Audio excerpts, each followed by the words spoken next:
Two miners were reportedly injured after BSF personnel opened fire with rubber bullets during an alleged smuggling attempt at the Putia water under the Kalamchara police station area on Saturday afternoon.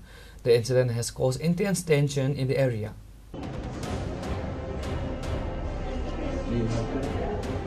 According to reports, the two miners were attempting to engage in smuggling activities across the border near Putia on Saturday afternoon. BSF Jawans on duty at the border repeatedly warned them to stop. However, the miners allegedly ignored the warnings and continued their activities, prompting the BSF to take action. The BSF personnel reportedly fired rubber bullets at the two miners with the intention to injure and apprehend them, not to kill. Both miners sustained injuries from the rubber bullets. Following the incident, family members of the two miners rushed them to the Vishalgarh Sub-Divisional Hospital.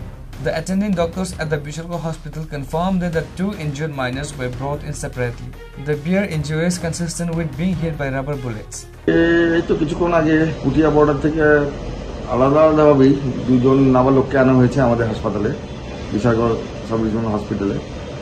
তো যেটা জানা গেছে, খবর পাওয়া গেছে যে ওদেরকে খুব সম্ভবত বিএসএফ ফায়ার করেছে। তো যাই হোক, তাদের শরীরে মাল্টিপল পাওয়া গেছে, কি বলে, খুব সম্ভবত রাবার বুলেট ছিল, যেখানে পেনেট্রেশন তেমন কিছু নেই, বাট বেশ কিছু ইঞ্জুরির দাগ আছে। আমার অন ডিউটি মেডিকেল অফিসার যিনি ছিলেন, উনি দেখে ওদেরকে রেফার করে দিয়েছে জিএমস। স্যার, মোট কতজন আহত হয়েছে? দুজন এসেছিল, আলাদা আলাদা দুটো ছেলে এসেছিল, দুজনই নাবালক, ঠিক আছে। এবং পরবর্তী সময় যদি জানতে পারলাম পুটিয়া বর্ডার থেকে এসছে ওরা, এবং খুব সম্ভবত ওই দিকে বোধ হয় তাদের অবস্থা কি কেমন আছে? এমনিতে ওরা স্টেবল আছে, কিন্তু যেহেতু এই ধরনের ইঞ্জুরি এটা সাসপেক্ট করা হয়েছে, তো ন্যাচারালি আমরা ওদেরকে রেফার করে দেওয়া হয়েছে জিএমস। The incident highlights that the volatile situation at the border and the aggressive measures being taken by security forces to curb cross-border smuggling activities. Bureau Report, Chinikhora.